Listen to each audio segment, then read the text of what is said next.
At Bo Digital, we like to help our customers tell their unique story. My name is Wayne Stanley, and I'm the owner and founder of Bo Digital, and I'm here to share some of our story with you. When I was a kid, I would go around my grandparents' house and find things of theirs that I treasured, and I would put a tablecloth on their couch, and I would set up my own store. I would sell their belongings back to them, and I guess at that point, that's kind of when I knew I wanted to own my own business one day.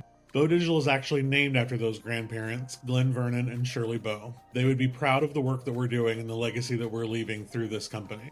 Bo Digital can help companies of any shape and size, anywhere in the world, with custom marketing work. From logos, websites, social media content, newsletters, and video, we offer the exact custom resources and services that your small business needs. It can be hard for small business owners to spend time on marketing when everything else is calling their attention. That's what we're here for. Your marketing deserves a pro, so be sure to put a bow on it. I am proud that we help companies of all shapes and sizes and budgets of every scope. So be sure to visit bodigital.com so that we can help you with your story today, or engage with us on social media and see what we're all about. This episode is brought to you by Nick Pate at State Farm. Thanks, Nick. This is Jonathan Keith, and you're listening to Murdered Midwest. Today, not so exclusive content of the Missing Midwest podcast. Today's story is about a murder victim, a murder charge, and a defense attorney that did their job.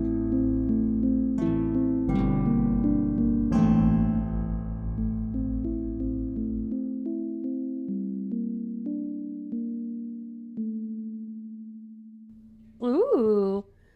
Yes, Missing Midwest fans, we are giving you a little taste of Murdered Midwest today. We've never done this before. No, we didn't. We just decided to give you a little extra, a little bonus, a murdered bonus. Yeah. So if you subscribe, you will get an extra murdered episode every week. And we have no announcements and no ads in it, right? That's right. So it's just us, just a story. So we just get right into it. And we're going to give you that treatment today. So the last announcement here will be to consider a $5 subscription to Murder Midwest, and you can get more cases like this. We are starting out in Vienna, Virginia, which I know is not the Midwest, and I pretty much never break the Midwest rule. You're the boss, so you get to do whatever you want. But I always stay in the Midwest. When I came across this story, and the kind of unique package that it comes with, I was like, man, I got to do it. I got to do this one. Okay. So we're in Vienna. 16,000 is the population of this town. Okay. It's in Fairfax County, which we're going to get into a little bit more. It's like right next to Washington, D.C. Okay. In Vienna, there are no Dollar Generals. Yikes. So we already know it's slippery slope here. No fun. But yeah. Zero fun zone. What's interesting also about this, though, it is the 5th most wealthy county in America. Whoa. So maybe they just don't need They don't. Dollar Generals. They're like, we don't shop at the dollar. Yeah, they don't want to hear the word dollar. Yeah. What a waste of their time. Jeez. It's below them. Yeah, I guess. Literally, like they don't go to the Dollar General. Yeah, anything happen. They're not our people in that county, apparently. Yeah, no, definitely not. All right, so we are going to start this case off backwards, okay? I'm actually going to read you the statement from the defense attorney after this case was settled. All right? Okay. The only backstory I'm giving you before I read this before I read this statement is just this blanket summary of Eric LaRocque was found shot to death in his bed. 10 months later, his wife, Kim, was arrested and charged with murder. That is the only backstory I'm giving you before I read the statement from the defense attorney. On July 31st, 2015, our client, then a 34-year-old wife and mother of 2 children, came home to her Vienna, Virginia residence after being at work all day to discover that her husband had been shot and killed while he was in bed in the master bedroom. Yikes. Our client not only had to deal with the grief of losing her husband, but she also had to endure the nightmare of being accused of murder. Fortunately, Peter Greenspun and all of the lawyers and support staff at Greenspun Shapiro were available to provide the experienced criminal defense representation needed to establish her innocence. The prosecutor's case against our client was based on circumstantial evidence. At the trial, the prosecutors alleged that our client had an affair with a coworker and wanted to get rid of her husband, and thus had motive for murder. While there was no actual affair, the Commonwealth asserted that she killed her husband the night of July 30th, 2015, while their 2 young children slept and staged the scene to look like a robbery. The jury deliberated for a day and a half. Despite indicating at one point they were deadlocked, the court directed the jury to keep working. The jury, in just over 3 hours of ongoing deliberations, reached a verdict of not guilty of both offenses. Our client's family was thrilled with the verdict, and our client is extremely relieved and is looking forward to picking up the pieces of her life. Woof. That was heavy. Yeah. So this woman was accused of murdering her husband and stood trial for it. Yes. 2nd-degree murder and the use of a firearm in the commission of a felony is what she was charged with. And freaking straight up went to trial. Yep. Acquitted on both charges. Good for her, I guess, if she didn't do it. Are you about to tell me she did? Well, I can honestly say that I want to hear what you think. I want to hear what you think. As well as the listener. Okay. Yeah, and so, like, the question we have to ask ourselves is, like, did the justice system work here? Like, did the justice system get it right? I hope so, because I love and hate the justice system so much. But Right. So, let's go back to 2015 in July. We're in Vienna, which is in Fairfax County. Like I mentioned, one of the wealthiest counties in America. I was about to say, so this is a nice house? I would imagine a very nice house. This county is west of the Potomac River, butts up against Washington, D.C. Over 1.1 million people live in Fairfax County. Washington, D.C. has a population of 675,000. However, D.C. also has a huge murder problem. I looked at the list of top 10 counties with the highest murder rates in the whole country. Washington, D.C. is 7th. Wow. 27 homicides per 100,000 people. And when you look at this list, what's crazy about it is the median household income. It states that next to it. Mm-hmm. So, like, all the other 9 of the top 10s were either like 35,000 or less. Like, there was one county where the average household income is like $23,000. Like, whoa. Terrible poverty. Yeah. It almost makes sense that high poverty means high murder rate, right? Yeah. Washington, D.C. is a huge exception where the household income is $70,000. But they still have a high murder rate? Which is almost twice as all these other cities. And Washington, D.C. also has, reported anyways, a very low poverty rate, yet they see pretty high murders. So when we look next door to Fairfax County, the average income is actually $125,000, which is like, I mean, it is, like I said, 5th richest county. And what's also interesting for all the people looking at our politicians out there in D.C., 3 of the top 5 richest counties in America are all right around Washington, D.C., which is kind of crazy. Shocker. Yeah. I was going to say, this is all just a bunch of politicians that live outside of D.C., right? Yeah. In our family here, Eric and Kim was an accountant at Fannie Mae. Eric was an engineer. Like, they were making bank. Yeah. They had quite a bit. They were bringing it in. But it's kind of wild to think about the fact that although it is next to Washington, D.C. that has a high murder rate, Fairfax County shouldn't, right? Like, it's a very wealthy county. Yet in 2015, there were actually 13 murders, which comparative to like D.C., you're looking at, probably like 60 some, but there's no real inner city vibe in Fairfax County. So it is kind of an interesting, like, to me, that seems like a lot, just looking at the different numbers that I looked at between similar counties. Yeah. Mm-hmm. And police were very quick to make arrests on those cases. In fact, 10 of those 13 homicides in 2015 had arrests, and one of the others couldn't have been arrested because that person had actually died. So 11 for 13. Not very good at murder there either. I mean, or either police is really good at solving them, or they're really bad at committing them. I guess. Or another thought would be like they're just really fast at making arrests. Oh, okay. I mean, I don't know, right? Like, I didn't look at any of those other cases. I just know. That was a loaded comment there, though. I mean, just looking at this case. You're able to tell us something. Again, I will be interested to see what you think as we go through this. Okay. I don't have a ton of things to compare, like 13 murders versus arrests or anything like that, but I know that the national murder rate, like the close rate for murder cases, is 58%. And in 2015, Fairfax County was rocking 84%. So that's like pretty awesome or pretty troubling, either one. Okay. So let's go back to July 31st, 2015. Kim LaRocque said she woke up in the morning and her husband was not feeling well. He had gotten up earlier that morning and tried to start his morning routine, but he didn't feel great. So she said she seemed normal. She talked to him. She had gotten up at 6 to get ready for work, and he was awake, but he had decided that he was going to go back to sleep. Their kids were also still asleep. So, he went to bed. She got ready for work. She left around 7:30. Her sister was also living in the house at the time, and with her brother-in-law. They were both living there, and they had been out the night before, but they were there by this time the next morning because she usually watches the kids. Her sister does. And so when Kim goes to work, she, works at Fannie Mae. She's an accountant at Fannie Mae. She gets there. She's doing her job. She ends up texting her husband at one point just to see, if he was doing better. She texts her sister, says, check on him if you need to, or at some point. And so the sister does. At 11 a.m., the sister goes and knocks on her husband's door to see if he wants anything for lunch or anything, but there's no response. And then at 1 p.m., she goes by and she knocks again, and there's no response. But Kim had told her sister, hey, if he doesn't get up, don't go in. Yeah. He's sick, he's asleep. Just knock, talk to him. If he doesn't respond, just let him sleep. And so both of them assume that he's sleeping. Apparently he hadn't slept well the night before, didn't feel well, all these things.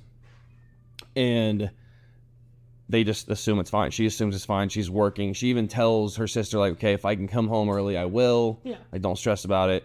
Just take care of the kids.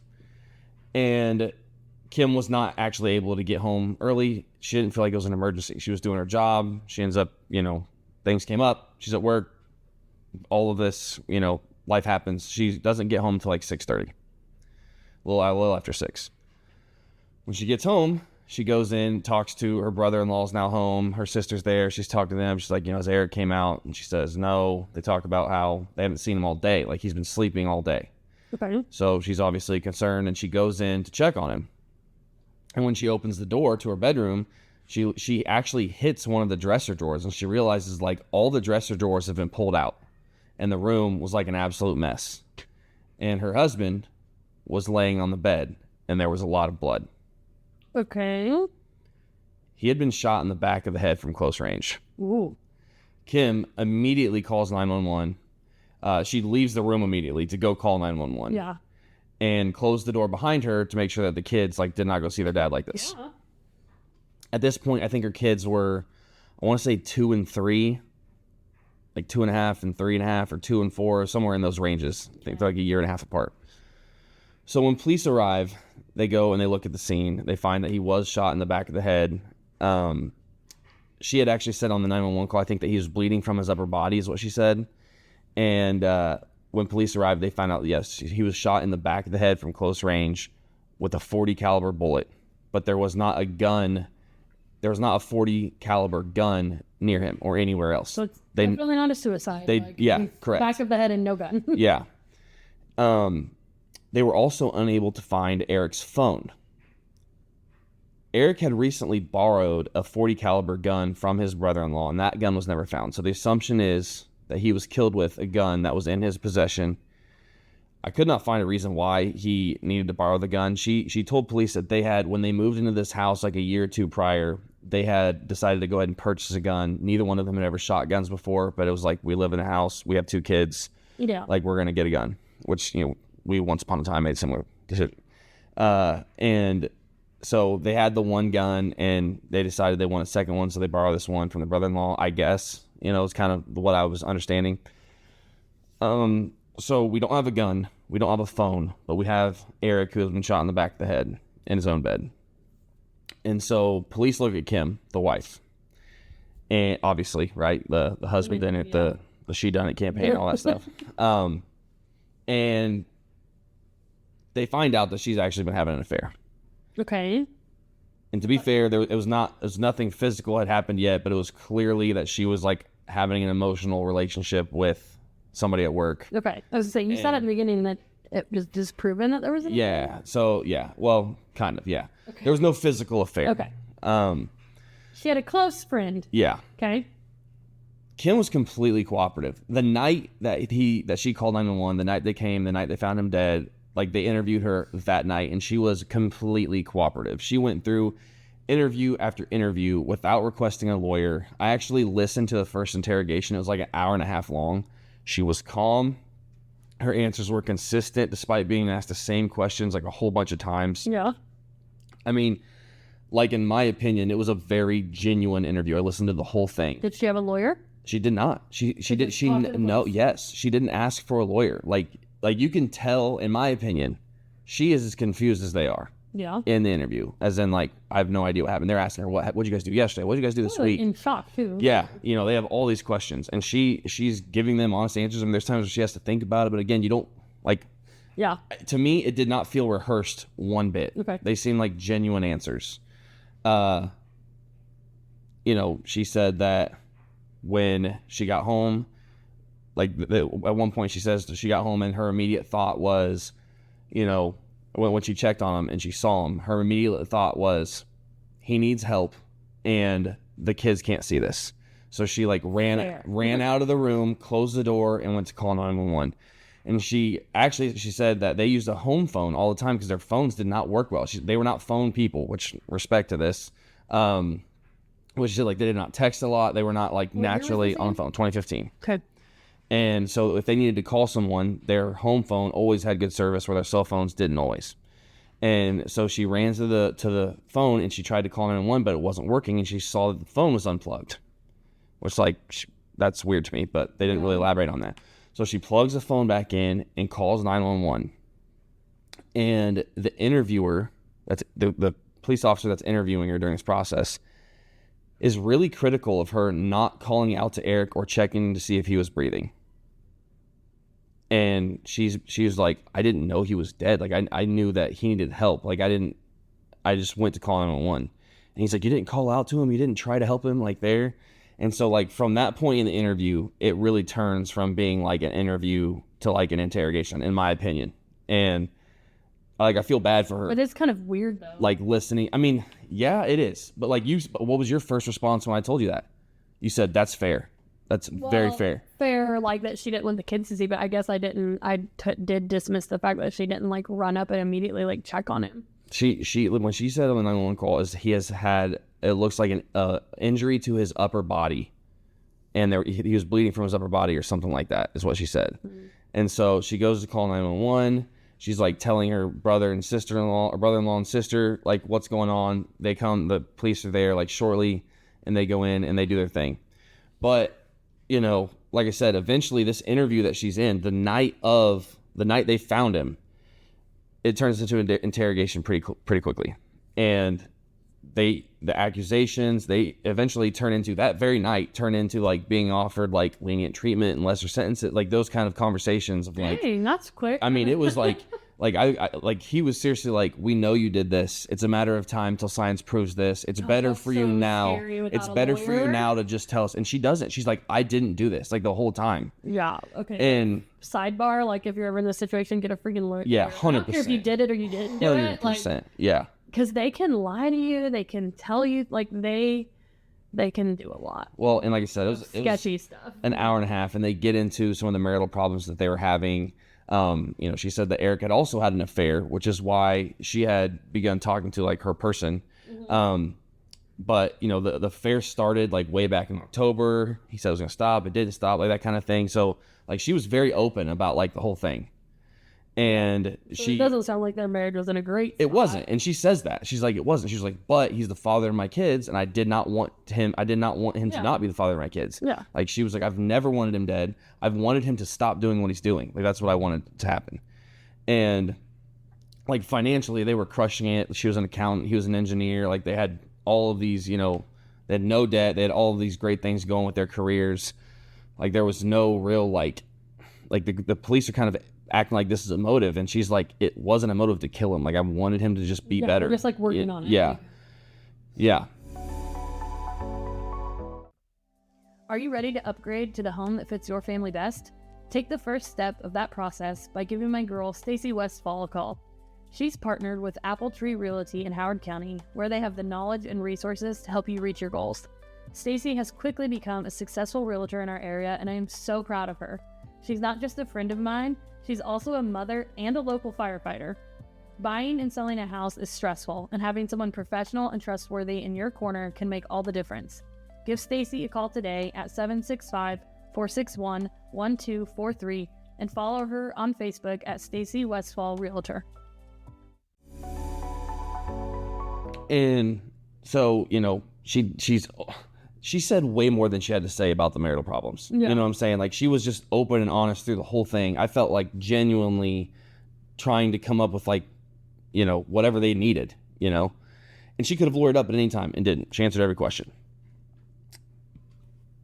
This interview, like I said, the night that she had called them, they ended up taking her phone. She lets them have their phone. Because she mentions, I texted them. I texted my sister, like all these different things. I'm like, do you mind if you look at your phone? And she hands over her phone immediately.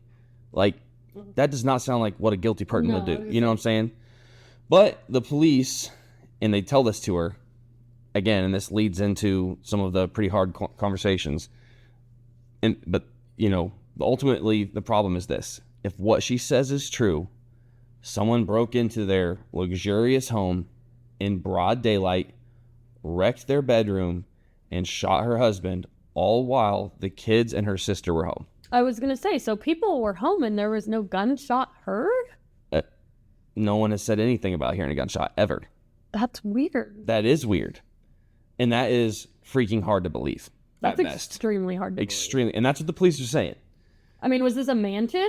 I don't know. I mean, I guess I could see if this is like some sort of like 10-bedroom house and he's on one end of the house and the kids are on the other. But even then, how do you not hear a gunshot? A gunshot, I could see you yeah. breaking in, maybe. Yeah.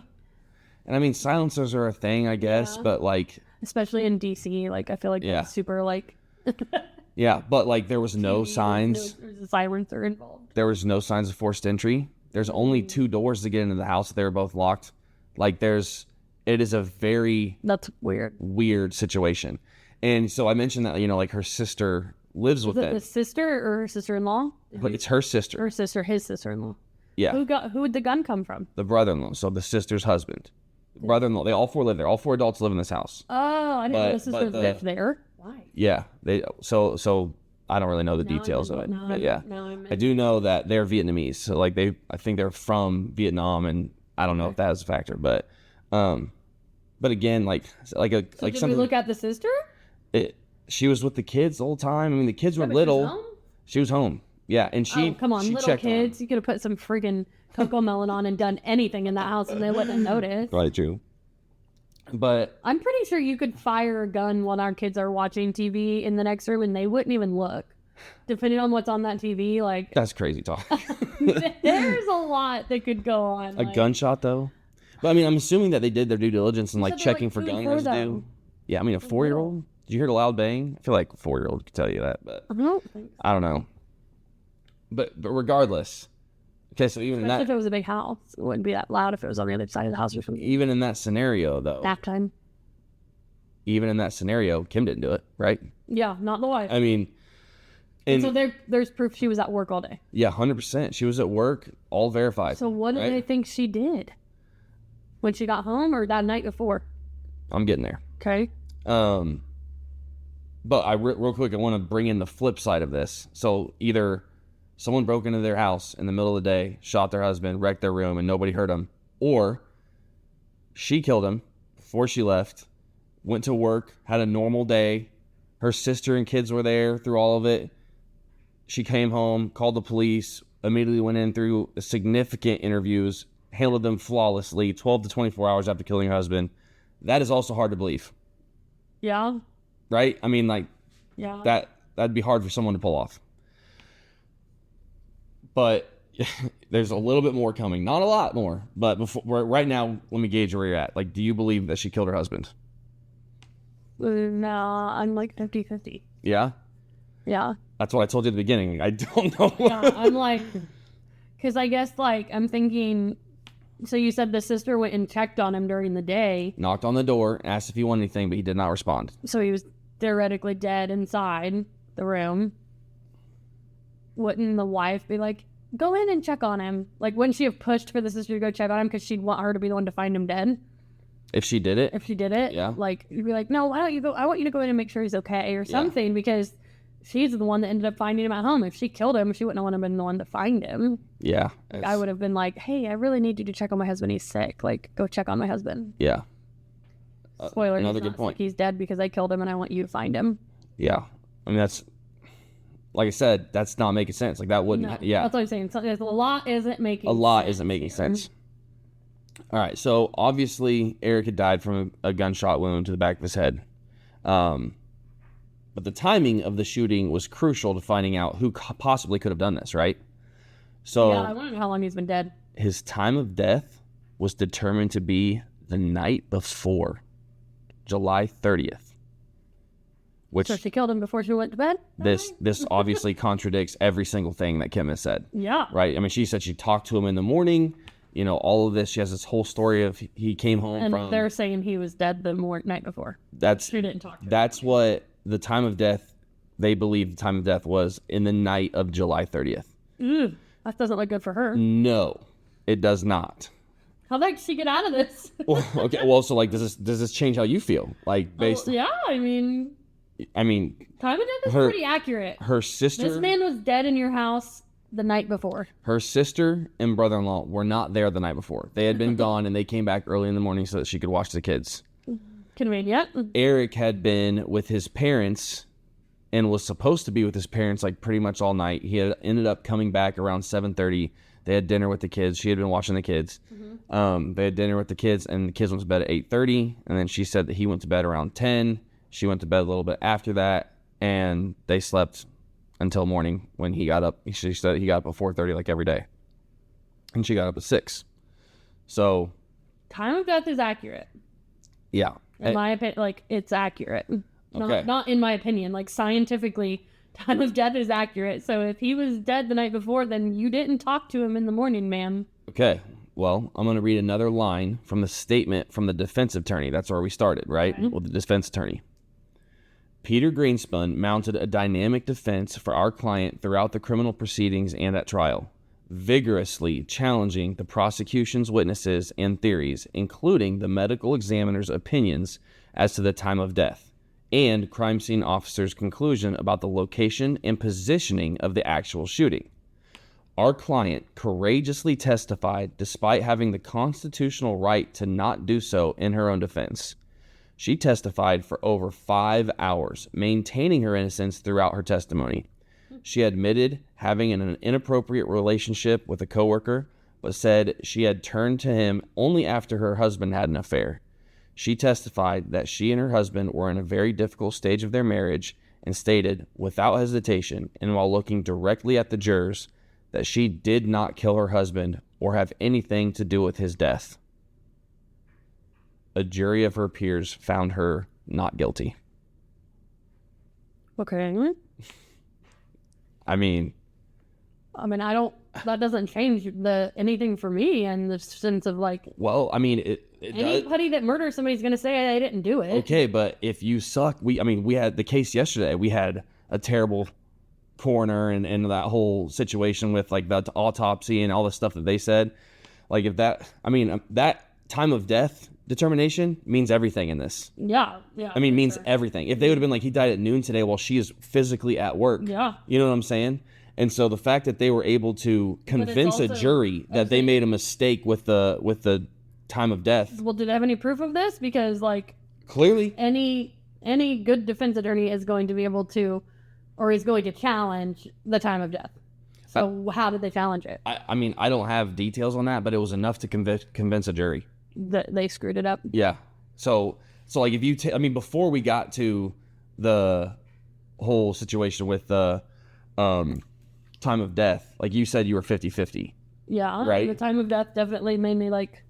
So if you take the time of death out and put that time of death at a time after she's already left, Yeah. that's convincing the other way, right? Yeah. So I don't, whatever they did with the time of death had to have been enough to sway a jury. Now, it was deadlocked, but after 3 hours of being deadlocked, they came out in her favor. And so I just absolutely do not know. I mean, there was more murders than expected to be in this place, this wealthy place. They were very quick to arrest people. I don't know. Knowing that case was a couple hours old and they were already like, you did this in that interview that I listened to. Like, man. I definitely think they jumped the gun on like accusing. I would definitely accuse the spouse all the time, like for sure. I would definitely like present like, well, we always look at the spouse. Yeah. Yeah. And I would put a lot of pressure on him because more than likely, statistically speaking, it is the spouse. But I definitely think they didn't look elsewhere. Like there's. Yeah. No, they didn't look anywhere else. They never pursued anything else. I mean, what else are? I mean. What do they do for a living? Like, are people mad at them? Like, do we have a neighbor that hates us? Does your sister hate you? Who's he having an affair with? Who was that with? Was it with the sister? Was it with somebody at work? Was it like... It wasn't the sister. The name was redacted in the Okay, the but still, did we look at that person? Like, it sounds like they didn't look at anybody else. They just went to trial for the wife here. Yeah, but then the question is, like, how did they get in the house? When did they do it?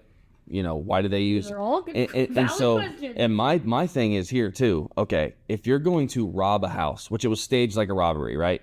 Just that bedroom. Just the bedroom. Which is weird. Who just robs a bedroom? Nobody. And if you're going in to rob a house, especially if you're going to somebody's bedroom, aren't you bringing your own gun? Yeah, because how would you know there's a weapon there? Yeah, you don't know there's a weapon there. And so then to use a gun that was in that room and then take that gun and his phone with you, like that doesn't check out one bit. And also in the interview, Kim said that she has never shot a gun in her entire life. She said that they bought the handgun and they had planned to do like a safety course on it, and they just kept pushing it off and off and off, and they hadn't actually done it yet. She's like, I've never shot a gun before. And so I assume they did their due diligence and checked for gun residue on her and the sister and the brother-in-law and everybody involved. But yeah, one thing that also in the interview that I noted was when they asked her what she thought when she found out he had been shot. Because when she called 911, she just said that he was bleeding from his upper body. Mm-hmm. And they asked her in the interview, what happened when you found out that he had been shot? And she went silent for a second. And she said that she had found out he was dead before they had told her that he had passed away before they told her how. And she said, well, I had found out that he had died before they told me he was shot. Which I feel like is not an incriminating answer whatsoever. Like, no. And then they said, well, okay, but what did you think when you found out he was shot? And you could tell she like reluctantly was like, I thought he had done it himself. But like he could not possibly. I mean, he shot in the back of the head. The gun wasn't found, but she didn't know that at the time. Again, that's exactly if you're innocent, that's what you would say. You know what I'm saying? Like that was a pretty, non-incriminating answer, I felt like. And that's how I felt throughout the whole interview. And it's not like she had time to prepare for this. Like what a day you worked all day. Like she was at work in meetings. So I don't know. I mean, she was found not guilty. She is a free woman. I do not in any planet think there's enough evidence to convict her. No, but also, I do not have one good option for how somebody else could have killed her or killed him. I can't think of one scenario that ends other than the sister or brother-in-law, which apparently they checked out pretty easily too. Yeah, that's weird. So, I mean, I think the justice system probably did what it was, like you said, there's not enough evidence to convict her of that, but that is a very weird case. Yeah. Like, there's just, like, not a lot either way. And, I mean, they didn't, even when this was, I mean, you know how it goes. When somebody's acquitted, it's not like they go and look for somebody else. Usually, like, police, like, this person did it, we did our job, you guys messed it up, and then they stop. Like, there's been no effort to find somebody else. That's crazy. So. Which, for her, if she didn't do it, it's probably so freaking frustrating. Like, yeah, crazy, me, like, I didn't do it. Yeah. The jury said I didn't do it. Like, you need to go figure out who did. Yeah. So, yikes. Someone killed Eric, and someone knows something. This podcast is a So.Will.I.Studos production. So will I. Did you know the Jefferson House of Flowers has been a local Kokomo florist for almost 100 years? Our trained designers make beautiful arrangements for literally any occasion. You can send flowers for any reason. Birthdays, anniversaries, get well, congratulations. The list goes on. We make flowers for funerals, weddings, proposals, and even proms. Let's be honest. Receiving flowers, whether you're at home or at your work, it makes you feel special. You get butterflies and you feel loved, and that's what sending flowers is all about, the feeling it creates. Call us at 765-452-8269 and let us create something special and send it out for you. Or you can stop in and see us at 4300 West, 100 North Kokomo. We always have a cooler full of flowers that are ready to go, as well as a boutique full of gifts. Shop local, support local, and send flowers.